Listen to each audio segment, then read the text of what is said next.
Hi hello నమస్తే welcome to our channel TG TV వార్తా కథనాలపై విశ్లేషణ కార్యక్రమం మార్నింగ్ న్యూస్కు స్వాగతం. నేను మీ జర్నలిస్ట్ సత్య. ముందుగా రాష్ట్రంలో జరిగిన రాజకీయ పరిణామాలను కనుక పరిశీలించినట్లయితే వరదల్లో చిక్కుకున్న ఖమ్మం ఇంకా కోలుకోవడం లేదు. వరదలు మరి తగ్గుముఖం బట్టి 5 రోజులైనా కూడా ఇంకా మరి వాటి ప్రభావం నుంచి ఇప్పటికి కూడా ప్రజలు కోలుకున్న పరిస్థితి కనిపించడం లేదు. ఇంట్లో పూర్తి సామానంతా కూడా బురదమయం అవ్వడంతో మరి ఇంట్లో బట్టలు అదేవిధంగా మరి వంట సామాగ్రి తప్ప మిగతా ఎవ్వి కూడా మరి వినియోగంలోకి వచ్చే అవకాశం లేకపోవడంతో మరి పెద్ద ఎత్తున బోరున విలపిస్తున్న పరిస్థితిని మనం ఇక్కడ గమనించవచ్చు బాధితులందరూ కూడా. అదేవిధంగా నిన్న రోజున కేంద్ర వ్యవసాయ శాఖ మంత్రి శివరాజ్ సింగ్ చౌహాన్ మరి కేంద్ర హోంశాఖ సహాయ మంత్రి తెలంగాణకు సంబంధించిన కేంద్ర మంత్రి బండి సంజయ్ తోటి కలిసి అక్కడ వరద బాధిత ప్రాంతాల్లో మరి నిన్నటి రోజున పరిస్థితిని సమీక్షించారు. ఈ సందర్భంగా ఎస్డిఆర్ఎఫ్ నిధులు ఏవైతే ఉన్నాయో వాటిని ముందుగా వినియోగించుకోండి, ఇంకా ఏం అవసరం పడ్డా కూడా కేంద్రం తరపున సహాయం అందిస్తామని చెప్పి ఏదైతే ఇక్కడ బీజేపీ నేతలు మరి చెప్తా ఉన్నారో, కిషన్ రెడ్డి ఏదైతే చెప్పిండో ఎస్డిఆర్ఎఫ్ నిధులు మరి 1300 కోట్లకు పైగా ఉన్నాయి, వాటిని వినియోగించుకోవాలని అదే మాట చెప్పి వెళ్ళడం తప్ప మరి తెలంగాణకు ప్రత్యేక సాయం అందిస్తున్నట్టుగా ఏ ప్రకటన కూడా చేయకపోవడం మరి ఇక్కడ గమనార్హం. ఇకపోతే అందరూ అనుకున్నట్లుగానే రేవంత్ రెడ్డికి సంబంధించి మరి ఆయన అనుయాయుడైన మహేష్ కుమార్ గౌడ్కు పిసిసి అధ్యక్ష పదవి లభించింది. ఇక్కడ ఏదైతే తెలంగాణ కాంగ్రెస్లో ఆధిపత్య పోరు నడుస్తూ ఉన్నదో, ఇటు సీనియర్ మంత్రులు ఒకవైపు, ముఖ్యమంత్రి ఒకవైపు, దాంతో మరి 9 నెలలుగా నాంతూ వస్తున్న ఇటు పిసిసి అధ్యక్ష మార్పు కానీ అదేవిధంగా మరి 6 మంత్రి పదవులకు సంబంధించి కేబినెట్ విస్తరణకు సంబంధించి కానీ ఇప్పటి వరకు ఎలాంటి నిర్ణయం తీసుకొని మరి కాంగ్రెస్ అధిష్టానం మరి రేవంత్ రెడ్డికి సంబంధించిన ఆయన అనుయాయునికి ఇక్కడ పిసిసి అధ్యక్ష పదవిని కట్టబెట్టింది. ఇదంతా కూడా ముందే ఊహించిన అందరూ కూడా పిసిసి అధ్యక్ష పదవి రేవంత్ రెడ్డికి ఇచ్చి ఆ 6 మరి ఏదైతే మంత్రివర్గ బెర్తులు ఉన్నాయో అవి సీనియర్ల మరి సూచన మేరకు వాటిని ఆ బెర్తులను నింపుతారని చెప్పి ప్రచారం జరుగుతున్న నేపథ్యంలో అనుకున్నట్టుగానే మహేష్ కుమార్ గౌడ్కు మరి ఇక్కడ పిసిసి అధ్యక్ష పదవి లభించింది. మరోవైపు ఇక్కడ ఓసీ నేత ముఖ్యమంత్రిగా ఉన్న నేపథ్యంలో బీసీ నేతకు గతంలో ఏదైతే రాజశేఖర్ రెడ్డి మరి ఇక్కడ ముఖ్యమంత్రిగా ఉన్న సమయంలో డి శ్రీనివాస్కు ఏదైతే బీసీ నేతకు పిసిసి పట్టం కట్టిండో అదే విధంగా కట్టబెడతారని చెప్పి అందులో కూడా ఇద్దరు గౌడులకు సంబంధించి ఇటు మధుయాష్కి గౌడ్కు అదేవిధంగా మహేష్ కుమార్ గౌడ్కు మధ్య తీవ్ర పోటీ నెలకొన్న నేపథ్యంలో ఎవరికి ఇచ్చినా బీసీ నేతకే ఇచ్చే అవకాశం ఉన్నాయి కాబట్టి మరి బీసీ ఏదరికి అక్కడ అవకాశం లేదు. కానీ మరి ఇక్కడ రేవంత్ రెడ్డి అనుచరులకు రేవంత్ రెడ్డి వ్యతిరేకులకు మధ్య ఇక్కడ పోటీ ఏర్పడ్డది. దాంతో ఇక్కడ మంత్రివర్గ బెర్తులేమో సీనియర్ మంత్రుల సూచన మేరకు అదేవిధంగా పిసిసి అధ్యక్ష పదవి మాత్రం మరి రేవంత్ రెడ్డి సూచన మేరకు అప్పగించడానికి అధిష్టానం నిర్ణయించినట్టుగా ఇక్కడ మనం ప్రధానంగా గమనించవచ్చు. ఇక రుణమాఫీ ఏదైతే ఇటు వరదలు ఇటు హైడ్రాకు సంబంధించి మరి ఏదైతే హైడ్రామాతోటి ఇక్కడ హైదరాబాద్లో మరి చెరువుల పరిరక్షణ కోసం హైడ్రాను ఏర్పాటు చేసి దానికి విపరీతమైన హైప్ క్రియేట్ చేసి నాగార్జున లాంటి సెలబ్రిటీల మరి కన్వెన్షన్లను కూల్చివేసి జనం దృష్టిని అటువైపు మరల్చి తాత్కాలికంగా రుణమాఫీ నుంచి తప్పించుకోవాలని చూసిన ప్రభుత్వానికి మరోవైపు ఇక్కడ మరి ఆకస్మిక వరదలతోటి ఖమ్మం పూర్తి స్థాయిలో జలమయం కావడంతో జలప్రలయంలో కాస్త మరి రుణమాఫీకి సంబంధించి అంశం తెరమరుగైనప్పటికీ తిరిగి నిన్నటి రోజున మళ్ళీ ఏదైతే ఒక రైతు తనకు రుణమాఫీ కాలేదని మనస్తాపంతో ఆత్మహత్య చేసుకున్నాడో దాంతో రుణమాఫీ అంశం మళ్ళీ తెర మీదకి వచ్చింది. రుణమాఫీ కోసం రైతులు మళ్ళీ ఆందోళన బాట పట్టిండ్రు. మరోవైపు బ్యాంకుల చుట్టూ ఇంకా తిరుగుతూనే ఉన్నారు, తమకు ఎందుకు రుణమాఫీ కాలేదని. లక్షలాది మంది రైతులకు ఇంకా రుణమాఫీ కాలేదు. రైతు భరోసాకు సంబంధించి అయితే ప్రభుత్వం మరి రైతు భరోసాకు మొండి చేయి చూపినట్టుగానే రైతులు భావిస్తూ ఉన్నారు. ఇప్పటి వరకు ఇంకా 24 రోజులే ఉన్నది మరి ఏదైతే ఈ ఖరీఫ్ సీజన్ ముగియడానికి. ఇప్పటికి కూడా ఇంకా పెట్టుబడి సాయం అందించడం లేదంటే మరి ఇక్కడ రుణమాఫీ కూడా మొండి చేయి చూపించబోతా ఉన్నది సర్కార్. ఇప్పటికే 6 గ్యారంటీలను మరి అటకెక్కించింది. మరి గతంలో కేసీఆర్ ప్రభుత్వం 10,000 ఇస్తే 10,000 ఏ మూలకు సరిపోతాయని చెప్పి నానా బుద్ధులు తిట్టిన రేవంత్ రెడ్డిని ఇప్పుడు ఏమని మరి సంబోధించాలని చెప్పి రైతులందరూ కూడా ఆగ్రహం వ్యక్తం చేస్తూ ఉన్నారు. రుణమాఫీ పేరుతోటి రైతులను మోసం చేసిండు, రైతు భరోసా పేరుతోటి రైతులను మోసం చేసిండు, బోనస్ ఇస్తా అని చెప్పి రైతులను మోసం చేసిండు. ఈ రకంగా రైతులను నట్టేట ముంచి ఈరోజు రైతు బీమా కూడా వర్తిస్తుందో లేదో తెలియని పరిస్థితులలో మరి రైతాంగం రాష్ట్ర రైతాంగం అంతా కొట్టుమిట్టాడుతున్న నేపథ్యంలో మరి ఇక్కడ రైతులు ఆత్మహత్యలకు పాల్పడాన్ని మరి ఇక్కడ ఏదైతే ప్రతిపక్ష పార్టీ బీఆర్ఎస్ రైతులకు ఓదార్పు మరి నిచ్చింది, మరి మేము ఖచ్చితంగా అండగా ఉంటాం, ఏ రైతు కూడా మరి మీరు ఆత్మహత్యలకు పాల్పడవద్దు, మీకు మేము అండగా ఉంటాం, ప్రభుత్వం మెడలు వంచైనా కూడా మీ రుణమాఫీ చేయించడానికి మేము ప్రయత్నం చేస్తామని చెప్పి నిన్న రోజున హరీష్ రావు మరి అక్కడ ఏదైతే గాంధీ దవాఖానకు వెళ్ళి అక్కడ రైతు ఏదైతే ఆత్మహత్య చేసుకున్న రైతు కుటుంబానికి భరోసానిచ్చిన పరిస్థితిని మనం ఇక్కడ ప్రధానంగా గమనించవచ్చు. ఈ వార్తా కథనాలను కనుక పరిశీలించినట్లయితే ముందుగా నమస్తే తెలంగాణ దినపత్రికలో మాఫీ కానీ రుణం పోయింది రైతన్న ప్రాణం, మేడ్చల్ వ్యవసాయ కార్యాలయం ఎదురే ఆత్మహత్య, రుణమాఫీ కానందుకే ఆత్మహత్య అని సూసైడ్ నోట్, ప్రభుత్వం మెడలు వంచి రుణమాఫీ చేయిస్తామంటున్న హరీష్ రావు, సురేందర్ రెడ్డి ఆత్మహత్య కలిసివేసిందని చెప్పి కేటీఆర్, నా చావు కారణం క్రాప్ లోన్, చిట్టాపూర్ బ్యాంకులో రుణమాఫీ కాలేదని ఆత్మహత్య అని సూసైడ్ నోట్ రాసి ఓ రైతు బలవన్మరణానికి పాల్పడ్డాడు. అది ప్రభుత్వ కార్యాలయంలోనే తరువు చాలించాడు. రైతు రుణమాఫీపై కాంగ్రెస్ సర్కార్ తీసుకొచ్చిన అసంబద్ధ నిబంధనే ఆ రైతు ఉసురు తీసింది. 10 ఏళ్ల కిందట కాంగ్రెస్ సర్కార్ హయాంలో సాగునీరు లేక పంటలు సాగు కాక ఉపాధి బాట పట్టిన ఆ రైతు నేడు అదే కాంగ్రెస్ పాలనలో పంట రుణం మాఫీ కాలేదని ఆత్మహత్య చేసుకున్నాడు. మేడ్చల్ మండల కేంద్రంలో జరిగిన ఈ ఘటనలో సిద్దిపేట జిల్లాకు చెందిన రైతు సురేందర్ రెడ్డి తనువు చాలించాడని చెప్పి మరి మేడ్చల్ వ్యవసాయ కార్యాలయం ఎదుటనే ఆత్మహత్యకు పాల్పడ్డాడు. తనకు సంబంధించి మరి రుణమాఫీ కాలేదు అని చెప్పి, ఆ రుణమాఫీ కాకపోవడమే కారణం అని చెప్పి ఏదైతే ఏటీఎం నుంచి వచ్చిన స్లిప్ ఉన్నదో ఆ స్లిప్ మీద మరి సూసైడ్ నోట్ రాసుకొని జేబులో పెట్టుకొని మరి ఆత్మహత్యకు పాల్పడ్డ అంశం ఇక్కడ మరి అందరి హృదయాలను కలిసివేసింది. రుణమాఫీ మరి ఇక్కడ రైతుల జీవితాల్లో చిచ్చు పెట్టింది. ఏదైతే మరి ఎలక్షన్లకు ముందు ఇటు అసెంబ్లీ ఎన్నికలకు ముందు ఆ తర్వాత ఎంపీ ఎన్నికలకు ముందు దేవుళ్ళ మీద ఓట్లేసి అందరికీ రుణమాఫీ చేస్తా, 2 లక్షల వరకు బేషరతుగా రుణమాఫీ చేస్తా అని చెప్పి ప్రకటించిన రేవంత్ రెడ్డి ఈరోజు రైతులందరికీ కూడా కొర్రీలు పెట్టి మరి అక్కడ రైతు రుణమాఫీకి సంబంధించి సగానికి సగం మందికి పైగా మొండి చేపు చూపించిన నేపథ్యంలో ఇలాంటి చిన్న సన్నకారు రైతులు మరి అప్పులు చేసి వ్యవసాయానికి మరి సాగు చేసుకుంటున్న నేపథ్యంలో ఎలాగో రుణమాఫీ అవుతుంది అని చెప్పి ఆశతోటి మరిన్ని అప్పులు చేసి ఈరోజు ఆ అప్పులు చెల్లించలేక ఆత్మహత్యలకు పాల్పడుతున్న తీరు మరి పూర్తిగా బాధాకరం అనే విషయాన్ని ఇక్కడ మనం ప్రధానంగా గమనించాలి. ఈ రకంగా రైతులకు భరోసా కల్పించాల్సిన ప్రభుత్వమే రైతు ఆత్మహత్యలకు కారణమవుతుందనే విషయాన్ని కూడా మనం ఇక్కడ ప్రధానంగా గమనించాలి. మాఫీ మాయా, లక్షల పేర్లు గల్లంతు, ఎవరి వద్ద స్పష్టత లేక అన్నదాతల అగచాట్లు దాటా ప్రభుత్వానికి పంపమంటున్న బ్యాంకులు, వ్యవసాయ శాఖ సర్వేలోనూ కనిపించని పేర్లు, 31 సాంకేతిక సమస్యలు గుర్తించిన అధికారులు. కానీ రేషన్ కార్డు సమస్యపైనే సాగుతున్న సర్వే, మరి ఇతర సమస్యలను గుర్తించేది ఎప్పుడు? మాఫీ అనేది ఒక పెద్ద మాయగా మారింది. ఈరోజు మరి ఏదైతే 40,000 కోట్లతోటి రుణమాఫీ చేస్తామని చెప్పిండు, దాన్ని 36,000 కోట్లకు కుదించిండు. ఆ తర్వాత 31,000 అన్నారు, 26,000 కోట్లు అన్నారు. తీరా సమయానికి వస్తే ఈరోజు మరి ఏదైతే 17,000 కోట్లు ఇచ్చి చేతులు దులుపుకున్న పరిస్థితిని మనం ఇక్కడ ప్రధానంగా గమనించవచ్చు. ఈ నేపథ్యంలో మరి ఇక్కడ అనేక కొర్రీలు ఉన్నాయి.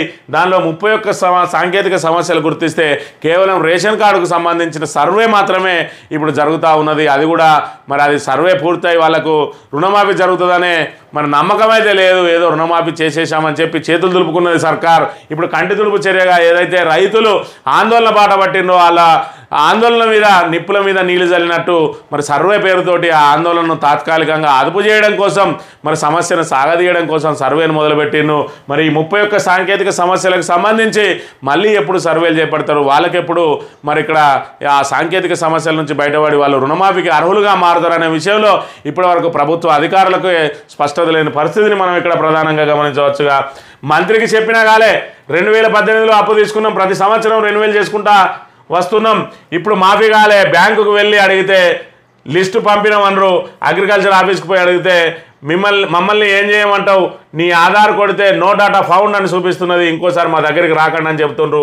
ఈ విషయాన్ని మంత్రి పొన్నం ప్రభాకర్ను కలిసి రుణమాఫీ కానీ జాబితా ఇచ్చిన సూత్తం చేస్తామని అన్నారు, కానీ మాఫీ అయితే కాలేదు అని చెప్పి గడ్డం ప్రవీణ్ రెడ్డి రేగొండ మరి అక్కన్నపేట మండలానికి సంబంధించి రేగొండకు సంబంధించిన రైతు ఇక్కడ గడ్డం ప్రవీణ్ అనే సీనియర్ సిటిజన్ మరి ఆయన రుణమాఫీ కోసం ఇక్కడ కాళ్ళరిగేలా తిరుగుతున్నారు. మరి ఆయన డాటా నాట్ ఫౌండ్ అని చెప్తా ఉన్నది. దానికి ఎవరు కారణం? ఇటు అధికారుల దగ్గరికి పోయినా, అటు బ్యాంకర్స్ దగ్గరికి పోయినా, బ్యాంకర్స్ దగ్గరికి పోతే అధికారుల దగ్గర పంపినామంటారు, అధికారుల దగ్గరికి పోతే ఆధార్ కార్డు కొట్టి చూసి నీ డాటా కనబడతలేదు, ఇంకోసారి ఇక్కడికి రాకు అని చెప్తే మరి ఆ రైతు ఎక్కడికి వెళ్ళాలి? ఆ రైతుకు ఎవరు మరి సమాధానం చెప్పేది ఎవరు అనే విషయంలో ప్రభుత్వం స్పష్టత లేదు. కేవలం రుణమాఫీని మరి ఏదో ఎంతో కొంతమందికి చేసి చేతులు దులుపుకున్న తప్ప పూర్తి స్థాయిలో ఏదైతే హామీ ఇచ్చిందో హామీ ఇచ్చిన మేరకు రుణమాఫీ కాలేదనే అంశాన్ని మనం ప్రధానంగా గమనించాలి. తాత్కాలికంగా రుణమాఫీకి సంబంధించిన అంశం కొంతమేర తెరమరుగైనప్పటికీ మళ్ళీ తిరిగి రుణమాఫీ అంశం తెర మీదకి వచ్చింది. ఇప్పటికీ రైతులు ఇంకా బ్యాంకుల చుట్టూ తిరుగుతూనే ఉన్నారు. మరి ప్రభుత్వం వారికి భరోసా ఇచ్చిన పరిస్థితి లేదు, వాళ్ళ సమస్యను పరిష్కరించిన పరిస్థితి లేదనే అంశాన్ని మనం ఇక్కడ ప్రధానంగా గమనించాలి. ఇక బడి పిల్లల పట్టుదల తలవంచిన సర్కార్, తొలగించిన గురుకుల గెస్ట్ ఫ్యాకల్టీ తిరిగి విధుల్లోకి. ఎస్సీ గురుకుల సొసైటీ సెక్రటరీ వర్షిని ఆదేశాలు. నమస్తే తెలంగాణకు ఉద్యోగుల ప్రత్యేక కృతజ్ఞతలు. కాంగ్రెస్ అనాలోచిత నిర్ణయానికి విద్యార్థులు బలి. సర్కార్పై జగదీష్ రెడ్డి కొప్పుల ఆర్ఎస్పీ ఆగ్రహం. రోడ్డున ఫ్యాకల్టీకి బీఆర్ఎస్ నేతల అండ. హరీష్ రావు లేఖతో దిగొచ్చిన కాంగ్రెస్ సర్కార్ అని చెప్పి మరి రాత్రికి రాత్రి సుమారు 6,000 మంది గెస్ట్ ఫ్యాకల్టీని మరి గురుకులాల నుంచి తొలగించిన సర్కారు ఆఖరికి బడి పిల్లలు ఏదైతే మరి ఇక్కడ ఆందోళన బాట పట్టినరో వారితో పాటు ఇక్కడ హరీష్ రావు అదేవిధంగా మిగతా బీఆర్ఎస్ నేతలు ఏదైతే ప్రభుత్వం మీద మరి ఒత్తిడి తీసుకొచ్చిందో ఆ ఒత్తిడికి తలొగ్గి మరి వాళ్ళను విధుల్లోకి తీసుకోవడానికి అంగీకరించిన విషయాన్ని మనం ఇక్కడ ప్రధానంగా గమనించవచ్చు. ఇక కేసీఆర్ ఆనవాళ్లను తుడిచివేసే కుట్ర, గురుకులాల నిర్వీర్యం అందులో భాగమే. అధికారులను ప్రోత్సహిస్తున్న సర్కార్ సీఈఓలను భ్రష్టపరుస్తుండడమే నిదర్శనం. బడుగులను విద్యకు దూరం చేసే పన్నాగం. ఇంటర్నేషనల్ స్కూల్ కాదు, ఉన్న గురుకులాలను ఆ స్థాయికి తీసుకెళ్ళండి.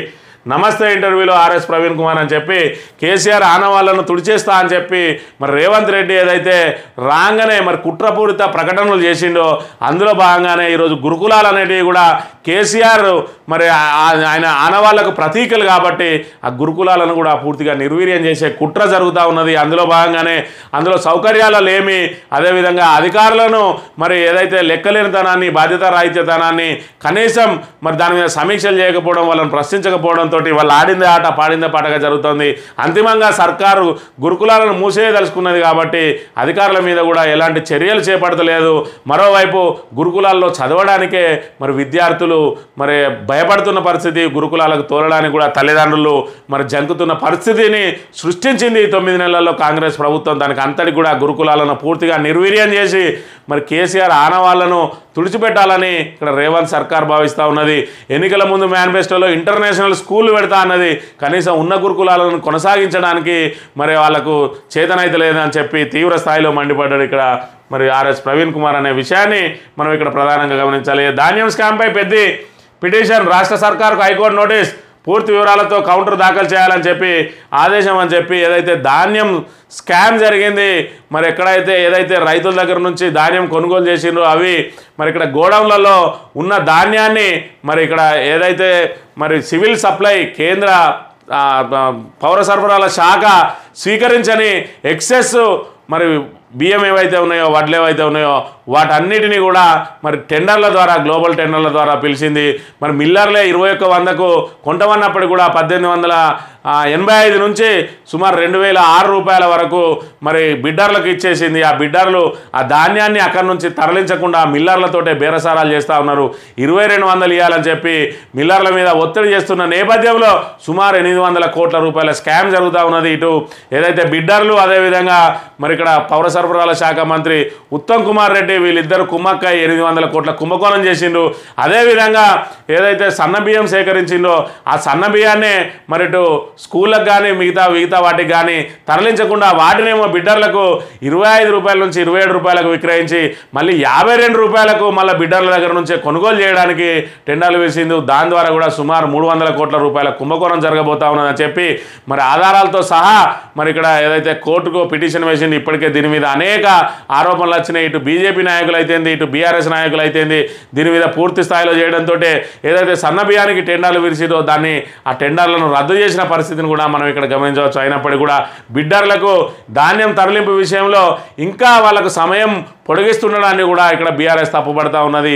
మరి ఏదైతే వీళ్ళు కుమ్మక్కైనరో మిల్లర్లను భయపెట్టి మిల్లర్ల దగ్గర నుంచి డబ్బులు వసూలు చేయడానికి ఏదైతే మిల్లర్లు సొంతానికి వాడుకున్నారో వాళ్ళు మళ్ళీ తిరిగి మరి ధాన్యం ఇస్తా అన్నా కూడా మాకు ధాన్యం అవసరం లేదు, డబ్బులే ఇవ్వాలని చెప్పి మిల్లర్లను ఒత్తిడి చేసి సివిల్ సప్లై శాఖ అధికారులతో కూడా వాళ్ళ మీద ఒత్తిడి తీసుకొచ్చి మరి వాళ్ళ దగ్గర నుంచి సుమారు 800 కోట్లు అదనంగా వసూలు చేయడానికి దానిలో ఉత్తమ్ కుమార్ రెడ్డి పాత్ర కూడా ఉన్నదని చెప్పి ఖచ్చితంగా ఉత్తమ్ కుమార్ రెడ్డిని జైలుకు పంపక తప్పదు అని చెప్పి పెద్ది సుదర్శన్ రెడ్డి హెచ్చరించిన పరిస్థితిని మనం ఇక్కడ ప్రధానంగా గమనించవచ్చు. తెలంగాణ దినపత్రిక విషయానికి వస్తే అన్నదాత బలవన్మరణం అని చెప్పి మరి అన్నదాతకు సంబంధించిన అంశాన్ని మనం ఇక్కడ గమనించాలి. ఇక వానాకాలం రైతు భరోసా లేనట్లేనా, రేవంత్ సర్కార్ మరో మోసం, ఇప్పటి వరకు ఊసేలేదు, పెట్టుబడి సాయం ఆశగా ఎదురు చూస్తున్న రైతాంగం ఇస్తారా ఇవ్వరా అన్న అనుమానాలు, ఎలాంటి సంకేతాలు ఇవ్వని వ్యవసాయ శాఖ. వానాకాలం సీజన్ మరికొన్ని రోజుల్లో అయిపోతుంది, ఇప్పటి వరకు పంట సాయం ఊసేలేదు, రుణమాఫీ చేసేసాం, హైడ్రాతో అక్రమార్కుల భరతం పడుతున్నామని గొప్పలు చెప్పుకుంటున్న రేవంత్ సర్కార్ రైతు భరోసాను చాలా ప్లాన్డ్గా అటకెక్కించిందన్న వాదనలు వినబడుతున్నాయి. సీజన్ అయిపోతున్నాయి, ఇప్పటి వరకు దాని గురించి ఎక్కడ చర్చరే పెట్టలేదంటే సర్కార్ ఆలోచన ఏంటో ఈజీగా అర్థమవుతుంది. పలువురు వ్యాఖ్యానిస్తున్నారు. ఎన్నికల్లో గెలవడానికి ఎన్నో అబద్ధాలు చెప్పినా సర్కార్ రైతు బంధు విషయంలోనూ రైతులను దగా చేసిందని ఆగ్రహం వ్యక్తం చేస్తున్నారు. హామీలపై 100 రోజుల్లో సమయం పట్టిన ప్రభుత్వం 200 రోజులు అయిపోయినా దేన్ని సక్రమంగా అమలు చేయడం లేదని మండిపడతా ఉన్నారని చెప్పి మరి ఇక్కడ రైతు భరోసాకు సంబంధించి ఏదైతే రైతులకు మరి రైతులు ఏ రోజు కూడా అడగలేదు రైతు బంధు కావాలని చెప్పి, రైతు బీమా కావాలని చెప్పి, మరి పెట్టుబడి సాయం కోసం మరి యూరియా ఇస్తే బాగుంటుందా ఇంకేమిస్తే బాగుంటుందా అని కేసీఆర్ మరి మెదడు నుంచి వచ్చిన అద్భుతమైన ఆలోచననే ఇక్కడ రైతుల కోసం అండగా నిలవాలే. ఈరోజు ఏదైతే వ్యవసాయాన్ని ప్రోత్సహించి మరి ఇక్కడ మనం దేశంలోనే నెంబర్ 1గా వ్యవసాయంలో అగ్రగామిగా ఉండాలని చెప్పి మరి కేసీఆర్ రైతు బంధు పథకం పేరుతోటి పెట్టుబడి సాయం కింద మొదట మరి పంటకు 4,000 ఏటా 8,000 చొప్పున, అదేవిధంగా మళ్ళీ దాని తర్వాత దాన్ని పెట్టుబడి సాయాన్ని 10,000కు పెంచిన అంశాన్ని కూడా మనం ఇక్కడ ప్రధానంగా గమనించవచ్చు. ఈ నేపథ్యంలో రైతులను విశేషంగా ఆకర్షించిన మరి ఏదైతే రైతు బంధు పథకం ఉన్నదో దాని ద్వారానే మరి రైతులందరూ కూడా బీఆర్ఎస్ ప్రభుత్వానికి అండదండగా ఉన్నారని చెప్పి రైతులను మరి తమ వైపు తిప్పుకోవడం కోసం రేవంత్ రెడ్డి రైతు భరోసా అనే మరి రైతు బంధును రైతు భరోసాగా మార్చాం, పెట్టుబడి సాయాన్ని 15,000కు పెంచుతామని చెప్పి మరి రైతులందరినీ కూడా ఆకర్షించి తీరా సమయానికి వస్తే ఇటు ఖరీఫ్ అదే రబీ సీజన్లో కూడా మరి పంటలు పూర్తయ్యే వరకు కూడా ఇవ్వకుండా మరి ఒక్కసారికి రైతు బంధే ఇస్తామని చెప్పి మరి కొంతమందికి ఇచ్చిండ్రు. మళ్ళీ ఇప్పుడు రైతు భరోసా విధి విధానాలు ఏర్పాటు చేస్తామని చెప్పి కేబినెట్ సబ్ కమిటీని ఏర్పాటు చేసి వాళ్ళు 2-3 సమావేశాలు ఏర్పాటు చేసిండ్రు. ఏదైతే అసెంబ్లీలో రైతు భరోసా మీద మరి చర్చించి నిర్ణయం తీసుకుంటామన్నారు, అసెంబ్లీకి మరి ఆ చర్చనే రాలేదు. ఆ కమిటీ సబ్ కమిటీ కూడా 2-3 సమావేశాలు నామమాత్రంగా నిర్వహించి దాని మీద ఎలాంటి నివేదిక రూపొందించకుండా ఇక్కడ రైతు భరోసాను మరి అటకెక్కించిన పరిస్థితిని మనం ఇక్కడ ప్రధానంగా గమనించవచ్చు. మరి నేపథ్యంలో వానాకాల సీజన్ అయిపోవడానికి 24 రోజులే ఉన్నది, మరి రైతు భరోసా ఇంకెప్పుడు అని చెప్పి మరి ఇక్కడ ప్రతిపక్షాలు అదేవిధంగా వివిధ మరి రైతు సంఘాలు కూడా ఈ రకంగా మరి డేట్లను చూపిస్తూ డిస్ప్లే చేస్తూ రోజు సామాజిక మాధ్యమాల్లో మరి ఇక్కడ ప్రశ్నిస్తున్న పరిస్థితిని కూడా మనం ఇక్కడ ప్రధానంగా గమనించవచ్చు. 25, 24 అని చెప్పి మరి రోజుకు మరి గుర్తు చేస్తున్న ఇప్పటికి కూడా ప్రభుత్వం మాత్రం ఈ విషయంగా చిత్తశుద్ధి చూపించడం లేదు. ఇప్పటికి కూడా రైతు భరోసా మీద ఎలాంటి ప్రకటన చేయడం లేదు. ఒకవైపు రుణమాఫీలో మోసం, ఒకవైపు మరి ఇక్కడ రైతు భరోసాల మోసం, మరోవైపు బోనస్, ప్రతి పంటకు బోనస్ ఇస్తాం, రైతు పండించే ప్రతి పంటకు కూడా క్వింటాల్కి 500 బోనస్ ఇస్తామన్నాడు. తీరా ఇప్పుడు సన్నవడ్లకు మాత్రమే ఇస్తామని చెప్పి దాని నుంచి కూడా యూటర్న్ తీసుకున్న పరిస్థితిని మనం ఇక్కడ గమనించవచ్చు. ఏది ఏమైనా ప్రజలను నట్టేట ముంచడానికి 6 గ్యారంటీల పేరుతోటి హామీ ఇచ్చి అదేవిధంగా 420 హామీలు ఇచ్చి వాటన్నిటిని కూడా అటకెక్కించిన మరి ఇక్కడ రేవంత్ సర్కార్ ఏదైతే కేసీఆర్ ఇచ్చిన సంక్షేమ పథకాలను కూడా మరి అటకెక్కిస్తున్న విషయాన్ని ప్రజలందరూ గమనించాల్సిన అవసరం ఉన్నది. రక్షణ లేని రాజ్యం, రాష్ట్రంలో మహిళలకు భద్రత లేదు, 9 నెలల్లో 1900 అత్యాచారాలు, 2600 హత్యలు, 2 నెలల్లో 4 మత కల్లోలాలు, నాటు తుపాకుల రాజ్యం నడుస్తోంది. జైనూర్ బాధితురాలకి బీఆర్ఎస్ పరామర్శ, నిందితులను శిక్షించాలని డిమాండ్ అని చెప్పి మరి ఆదివాసీ మహిళ మీద ఏదైతే అత్యాచార యత్నం చేసి మరి ఆమెను హత్య చేయడానికి ప్రయత్నం చేసిన ఒక ఆటో డ్రైవరు మరి ఇక్కడ శాంతి భద్రతల పరిస్థితి ఏ విధంగా క్షీణించింది అనే దానికి వీటిని నిదర్శనంగా చూడవచ్చు. ఇప్పటి వరకు రాష్ట్రంలో మరి ఏదైతే కాంగ్రెస్ ప్రభుత్వం వచ్చిన 9 నెలల్లో 1900 అత్యాచార యత్నాలు, అదేవిధంగా 2600 హత్యలు జరిగినాయి. అయినప్పటికీ కూడా నిమ్మకు నీరెత్తనట్లున్నది ప్రభుత్వం. దానికి హోంమంత్రి మరి పూర్తిస్థాయి హోంమంత్రి లేకపోవడం, మరి విద్య కూడా నిర్లక్ష్యమవుతున్నది. దానికి పూర్తి స్థాయిలో విద్యాశాఖ మంత్రి లేడు. మరోవైపు ఇక్కడ శాంతి భద్రతల పరిరక్షణకు పనిచేయాల్సిన పోలీస్ డిపార్ట్మెంటు కేవలం అధికార పార్టీ అడుగులకు మడుగులొత్తుతూ వాళ్లకు మరి ఏదైతే వాళ్ళను సంతృప్తిపరిచే కార్యక్రమంలో భాగంగా ప్రతిపక్ష నాయకుల మీద కేసులు పెట్టడం మినహా మరి ఇక్కడ పోలీసులు చేస్తున్నది ఏమీ లేదు. మరి ఇక్కడ ఏదైతే మహిళల మాన ప్రాణాలకు రక్షణ కల్పిస్తారన్న భరోసాను కల్పించడంలో విఫలమవుతా ఉన్నది గత 9 నెలలుగా. మరి ఇదే పోలీస్ డిపార్ట్మెంటు బీఆర్ఎస్ ప్రభుత్వ హయాంలో మరి ఇక్కడ మంచి పేరు తెచ్చుకున్న పరిస్థితి మనం ఇక్కడ గమనించవచ్చు. ఒకవైపు ఫ్రెండ్లీ పోలీసింగ్ అంటూనే మరోవైపు ఏదైతే నేరస్తుల మీద మరి కఠిన చర్యలు చేపడుతూ నేరాలను అదుపు చేసిన పరిస్థితి మనం ఇక్కడ గమనించవచ్చు. దేశంలోనే తెలంగాణ పోలీసుకు ప్రత్యేకమైన పేరు ప్రఖ్యాతలు 10 సంవత్సరాలు తెలంగాణ ఏర్పడిన తర్వాత 10 సంవత్సరాల్లో రాగా అవన్నిటి కూడా మసకబారుతున్న పరిస్థితిని కూడా మనం ఇక్కడ ప్రధానంగా గమనించవచ్చు. ఇక కేసీఆర్ నవగ్రహ యాగం, బీఆర్ఎస్ అధినేత కేసీఆర్ నవగ్రహ యాగం చేపట్టాలని సిద్దిపేట జిల్లా 20లో తన ఫామ్ హౌస్లో వేద పండితుల సమక్షంలో యాగం నిర్వహించారు. కేసీఆర్ దంపతులతో పాటు పలువురు పార్టీ నేతలు, ఎమ్మెల్సీ కవిత హాజరయ్యారు ఈ కార్యక్రమానికి అని చెప్పి కేసీఆర్ నవగ్రహ యాగం అని చెప్పి మరి కేసీఆర్కు మరి ఏదైతే భగవంతుని పట్ల పూర్తి స్థాయిలో మరి నమ్మకం, విశ్వాసాలు ఎక్కువ. దాంట్లో చండీ యాగమని, నవగ్రహ యాగమని మరి నిత్యం మరి ఏదైతే రాష్ట్ర ప్రజల సంక్షేమం కోసం, అదేవిధంగా తెలంగాణ రాష్ట్ర ప్రయోజనాల కోసం ఆయన మరి దేవులను సంతృప్తిపరచడానికి ఇలాంటి యాగాలు చేస్తూ ఉండడం మరి సర్వసాధారణం అనే విషయాన్ని కూడా మనం ఇక్కడ ప్రధానంగా గమనించవచ్చు. ఇక విద్యా కమిషన్ చైర్మన్గా ఆకునూరి మురళి, డిఎస్సి ఫైనల్కి విడుదల, పిసిసి చీఫ్గా మహేష్ గౌడ్ అని మరి మిగతా వార్తలను కూడా తెలంగాణ దినపత్రిక ఇక్కడ ప్రచురించిన అంశాన్ని మనం ఇక్కడ ప్రధానంగా గమనించవచ్చు. సాక్షి దినపత్రిక విషయానికి వస్తే, ఒక శిబిరం ఎన్నో కన్నీళ్లు, అమ్మపాల కోసం కుక్కపట్టి ఏడుస్తున్న పసికందులు, చిట్టి చేతులతో ఉయ్యాల ఊపుతూ బుజ్జగిస్తున్న చిన్నారులు, బురద చేతతో నిండిన ఇల్లు సామాగ్రి శుభ్రం చేసుకునే పనిలో పెద్దలు, అమ్మా నాన్నల కోసం దీనంగా ఎదురు చూస్తూ, పిల్లల గగ్గోలు, ఉడకని అన్నం మెతుకులే పరమాన్నంగా తినాల్సిన దుస్థితి, విష జ్వరాలతో బాధపడుతున్న యువకులు, విరేచనాలతో అవస్థలు పడుతున్న వృద్ధులు, ఖమ్మంలోని పునరావాస కేంద్రంలో కన్నీళ్లు పెట్టిస్తున్న దృశ్యాలు అని చెప్పి మరి ఇక్కడ పునరావాస కేంద్రం ఏదైతే ఉన్నదో ఖమ్మంలోని శిబిరంలో, ఆ శిబిరానికి సంబంధించి ఇక్కడ వాళ్ళ ఏదైతే బురద మేటలు వేసినాయో ఇండ్లల్లో మరి ఇంట్లో సామాగ్రి అంతా పూర్తిగా ఏ విధంగా అయితే చెడిపోయిందో, పిల్లలను ఇక్కడ పునరావాస కేంద్రాల్లో ఉంచి వాళ్ళు శుభ్రం చేసుకోవడానికి మరి ఇంటికి వెళ్ళిన పరిస్థితి. ఇప్పటికిప్పుడు పిల్లలను ఇంటికి తీసుకెళ్ళలేని పరిస్థితి, ఎందుకంటే అక్కడ మరి అంటువ్యాధులు ప్రబలే అవకాశం ఉన్నది. దాంతో మరి ఇల్లంతా శుభ్రం చేసుకున్న తర్వాత మరి ఇంటిని ఒక స్థితికి తీసుకొచ్చుకున్న తర్వాత తిరిగి వాళ్ళ పిల్లలను తీసుకెళ్ళడానికి తల్లిదండ్రులు ఉదయాన్నే వెళ్ళి సాయంత్రం వరకు కూడా ఇంటిని శుభ్రం చేస్తున్నా కూడా ఇంకా మరి ఈ వారం రోజుల నుంచి 5 రోజుల నుంచి పనులు చేస్తున్న వాళ్ళు ఇంకా పునరుద్ధరణ ప్రక్రియలు పూర్తి కాలేదంటే మరి ఏ మేరకు ఆ ఇళ్లలో బురదలు మేటలు వేసినాయి అనే విషయాన్ని మనం ఇక్కడ ప్రధానంగా గమనించాలి. ఇక కేంద్రం ఆదుకోవాలి, తక్షణ సాయం అందించాలి. ప్రాథమిక అంచనాల ప్రకారం 5,438 కోట్ల నష్టం. విపత్తుల నిధుల వినియోగం నిబంధనలు సడలించాలి.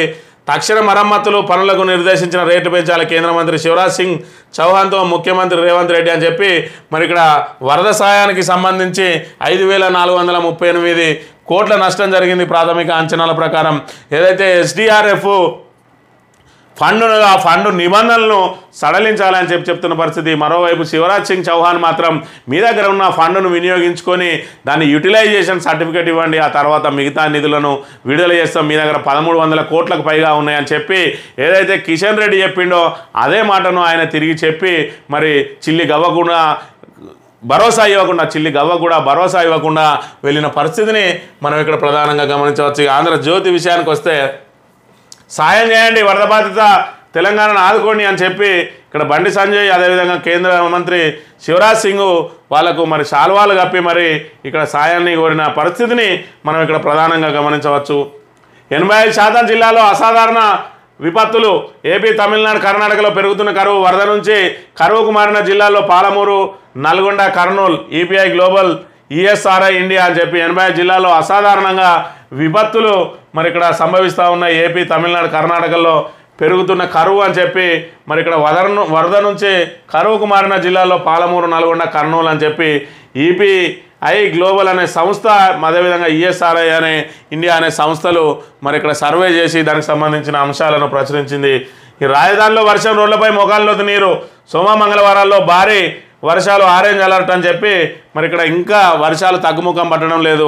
మరి రాజధానిలో మరి ఇక్కడ ఆరెంజ్ అలర్ట్, భారీ వర్ష సూచన ఉన్నదని చెప్పి ఆరెంజ్ అలర్ట్ మరి ఇక్కడ జారీ చేసిన అంశాన్ని కూడా మనం ఇక్కడ ప్రధానంగా గమనించవచ్చు. ఈనాడు దినపత్రిక విషయానికి వస్తే విధేయుడికే పిసిసి పీఠం, తెలంగాణ కాంగ్రెస్ అధ్యక్షుడిగా మహేష్ కుమార్ గౌడ్ ఎన్ఎస్యుఐ నుంచి ఎదిగిన బీసీ నేతకు పార్టీ పగ్గాలు. పిసిసి అధ్యక్షుడిగా ఎమ్మెల్సీ బొమ్మ మహేష్ కుమార్ గౌడ్ నియమితులయ్యారు.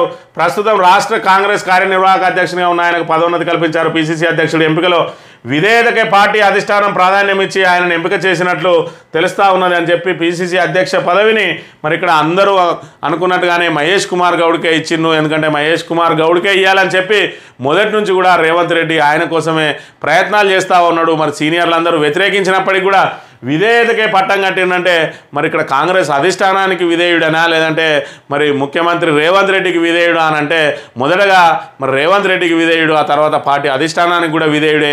ఏది ఏమైనా రేవంత్ రెడ్డి అభిప్రాయాన్ని గౌరవించి మరి ఇక్కడ పిసిసి అధ్యక్ష పదవిని కట్టబెట్టినని చెప్పడంలో ఎలాంటి మరి అతిశయోక్తి లేదు. ఎందుకంటే ఇక్కడ సీనియర్లు ఒక వర్గంగా, మరి రేవంత్ రెడ్డి ఒక్కడు ఒకవైపు, మిగతా వాళ్ళందరూ ఒకవైపు. మరి ఇక్కడ విభేదాలు అయితే పూర్తి స్థాయిలో పొడసూపినాయి.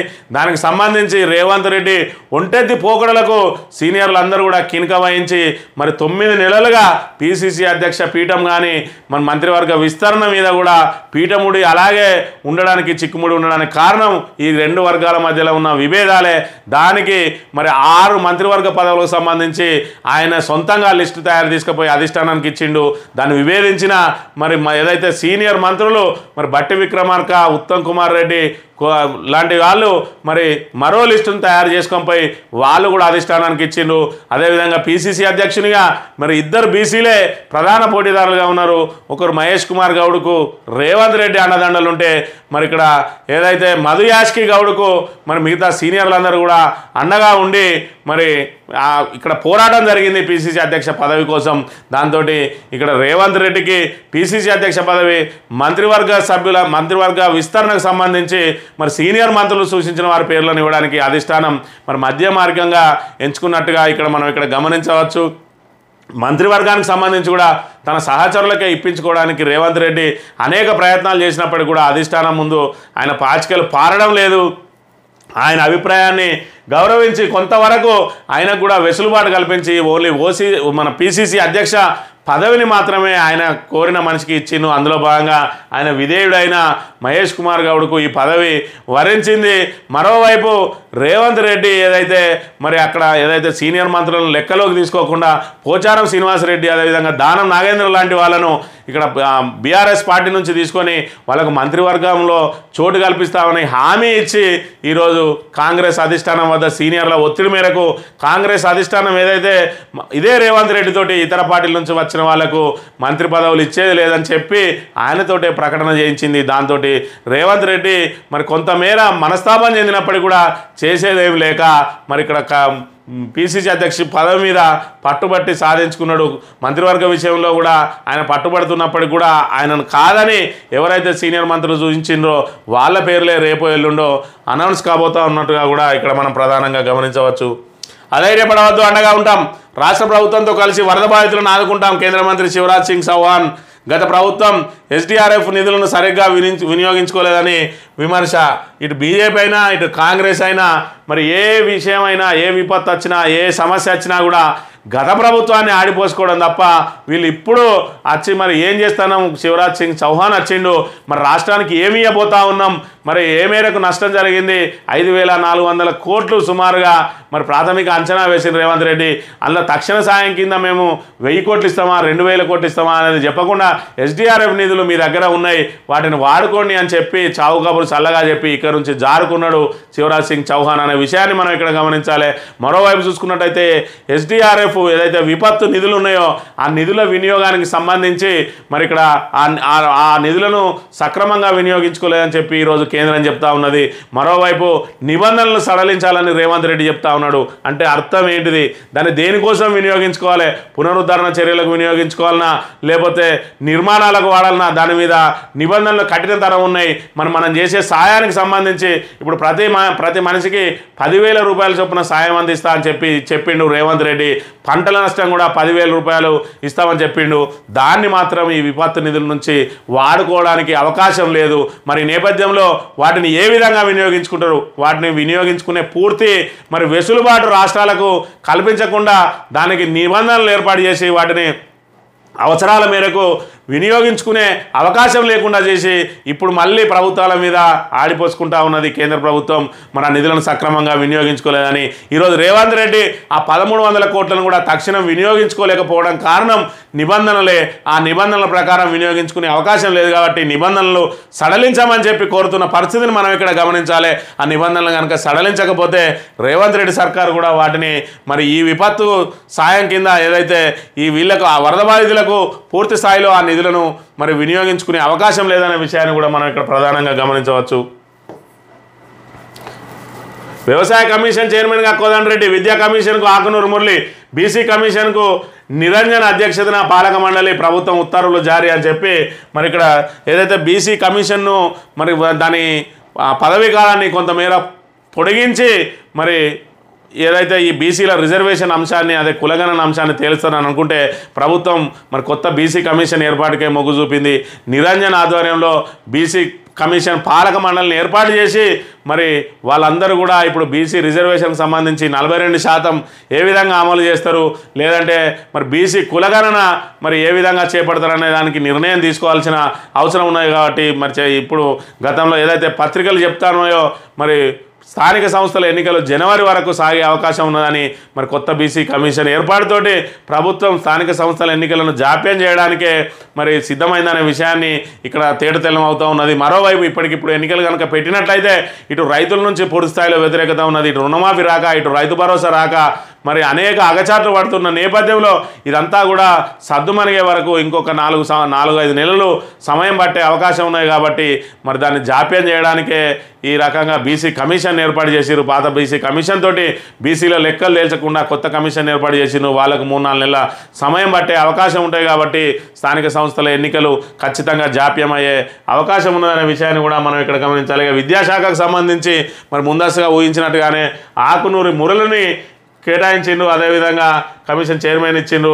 అదేవిధంగా వ్యవసాయ కమిషన్ కూడా కోదండరెడ్డిని మరి వ్యవసాయ శాఖ కమిషనర్గా ఆయనను ఇచ్చేది మరి ఆయనను ఏర్పాటు చేసిండు. ఈ రకంగా ఏదైతే ఆకునూరి మురళి ఉన్నాడో ఆకునూరి మురళి కూడా మరి ఇక్కడ ఈయన గురుకులాలకు వ్యతిరేకంగానే ఉన్నాడు. ఇక్కడ రేవంత్ రెడ్డి మనస్తత్వం, అదేవిధంగా ఆకునూరి మురళి మనస్తత్వం మరి ఇద్దరి కూడా జతగలిసినాయనే చెప్పాలి. ఈయన కూడా ఇతర రాష్ట్రాలలో మరి విద్యా విషయంలో ఆయన స్టడీ టూర్ వెళ్ళిండు. ఆ స్టడీ టూర్ సందర్భంగా మరి రెసిడెన్షియల్ పాఠశాలల కంటే డే స్కాలర్ పాఠశాలలోనే విద్య మంచిగా ఉన్నదని చెప్పి ఆయన నివేదికలు కూడా పట్టుకొచ్చిండు.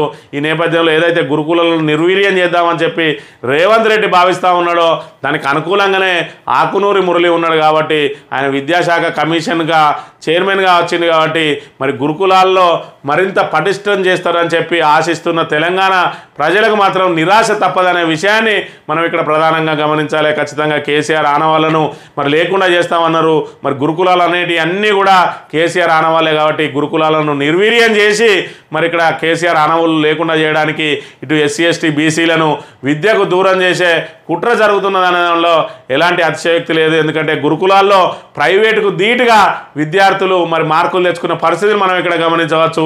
వివిధ పోటీ పరీక్షల్లో కూడా గురుకుల విద్యార్థులు ముందంజలో ఉన్నారు.